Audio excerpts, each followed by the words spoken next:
Hey guys, I'm Demented Jumper and today I'm doing my top 5 least favorite boss fights. Now, boss fights I think are an important part of video games because they help move the plot along in some aspects, and they can also, depending on which game you're playing, help with a certain character's arc. For example, in God of War 2018, throughout the course of the game, Kratos is learning how to be immortal and learning how to be more open with the sun.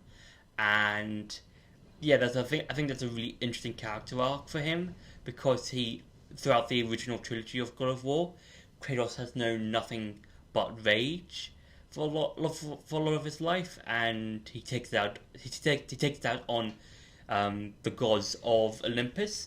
And in 2018, he's more calm, more controlling, and he learns that with his son Atreus, and that I think that's really cool. But there are a lot of boss fights that I feel like aren't as good as a lot of the others in the games they appear in, or I feel like are just really annoying to fight against. So yeah. So for number five is Tenderless from Skyward Sword. Now, Tenderless I feel like is not a very fun fight because like if you're playing Skyward Sword or Skyward Sword HD for the first time, you'll see Tenderless's tentacles destroying various parts of the ship, and you're thinking this looks awesome, this is probably going to be an awesome fight.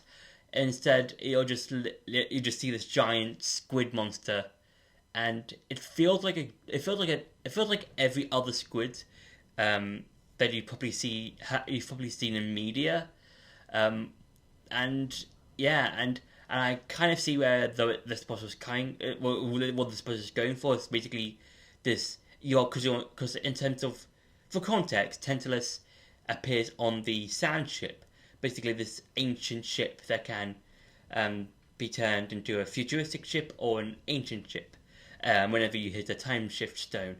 And it's all piratey themed, and you're basically fighting against a giant kraken of the sea, that kind of thing.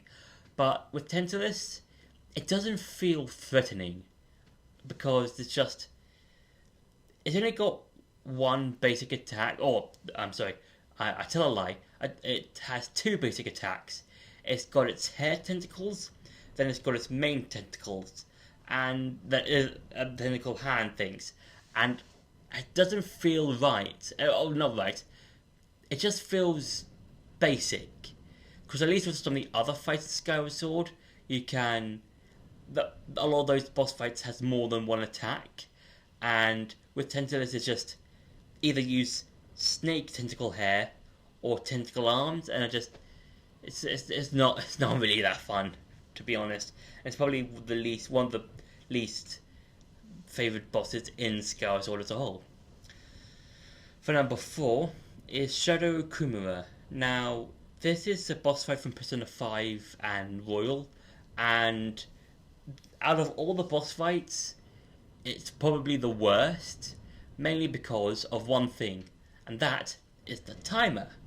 And for context, when you send the calling card for Shadow Okumura, or for Okumura himself, when you go into the palace to change his heart, he will set a timer, one for when you have to chase the treasure to him, and another one for when you have to fight him properly.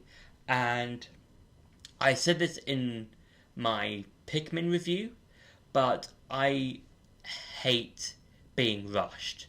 I'm not a huge fan of being rushed when it comes to certain things, and especially in Persona 5, the original, because if you exclude for Royal if you exclude personas like Izanagi no Okami Picaro, that boss fight will be, is easy to do because that persona is broken. But in Persona 5, and I think as well as Royal, it's basically just fighting robots, and that is it. And when you do get to fight Okumura, he's down in like one or two hits, and that's feels underwhelming because at least with the other boss fights, up until that point, they at least take a couple of hits before they go down. With Okumura himself, he just goes down, and yeah, it's not my favorite fight. It's just, I think it's mainly to do with the timer because it feels like I'm being rushed, and I hate being rushed in video games. I like to take my time with it, and with Shadow Okumura, it's just like it really brings that part of the game down, and it's really frustrating to talk about without going into a full-on rant. So I'm just gonna move on. For number 3 is Gita from Persona Scarlet. No, Persona, not Persona. From Pokemon Scarlet and Violet. Now, with Gita, she's basically I think the chairman of the Champion Pokemon League, and she's probably the worst like champion level trainer in any of the Pokemon games because I don't really remember a lot about her team, and I think when it comes to a champion or a champion themed trainer, as both Scarlet and Violet talk about sometimes, one of the things that I think what makes a champion cool is their team and what kind of Pokemon they have. With Gita, the only Pokemon I remember from her team is that blue Pokemon, that blue fish-looking Pokemon.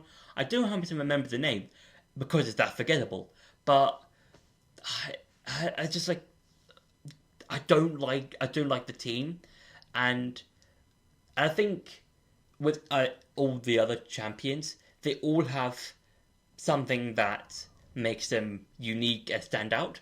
For instance, with Cynthia, not only does she have an intimidating team, with a lot of Pokemon that can one hit you, like her Garchomp, her not Snorlax, her Spiritomb, her Togekiss, but she's also got a very cool and intimidating theme with the champion from Sword and Shield.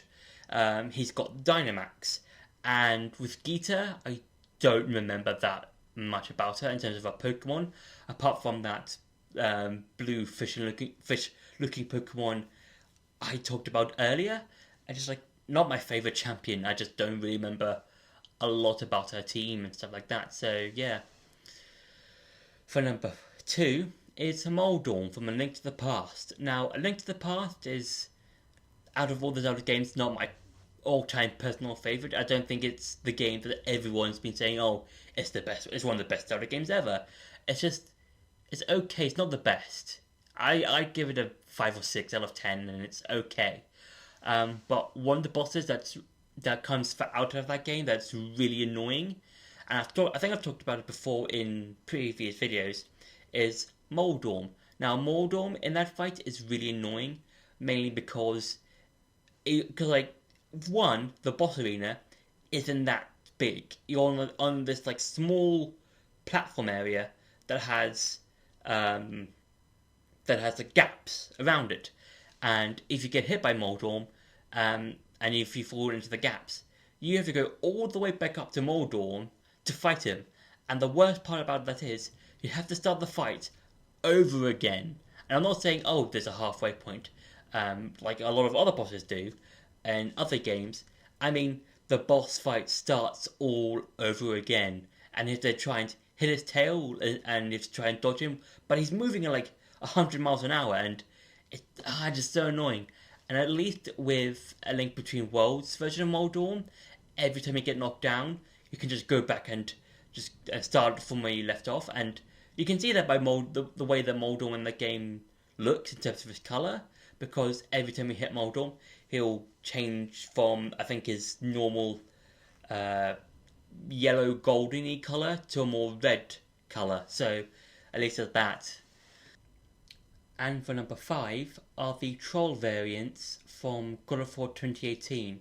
Now, with the trolls, I'm not a huge fan of them in this game because they just keep coming, and it feels like they just don't stop. because with the first one, I do enjoy that boss fight, because it's more of a tutorial fight. I believe it as a tutorial boss fight. So like, oh, this is what something you can fight as a boss. It may like in future, like you can fight a boss that's huge and that towers above you, and that's fun. And because I do like how in that fight you can either do close combat take or a range attack, that kind of thing. And yeah, but then you just see more trolls in the game just as you go further into the game.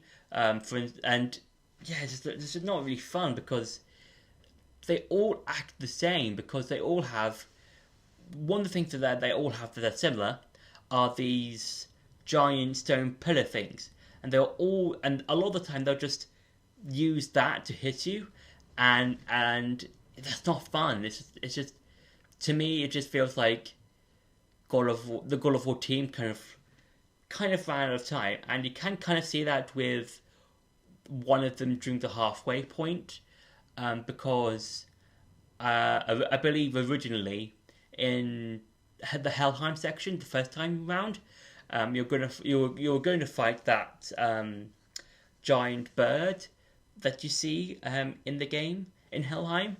I believe you were going to fight that, but it got taken out, and so you had to fight another troll, and that's really annoying. It's really frustrating to just to see one like, oh, there's a troll, I have to fight it now, and yeah, it's not my personal favourite thing to fight when it comes to the bosses, because they're just the same, and yeah, they're okay, I guess, but it would have been cool to see another boss that wasn't a troll, because I don't know, it's just they're okay, but I just hate having to fight them again when it comes to them, when it comes to fighting them in a particular part of the story. So yeah, so that's been my top 5 least favorite boss fight. I hope you enjoyed this video. Don't forget to like, share, and subscribe, and I'll see you in the next video.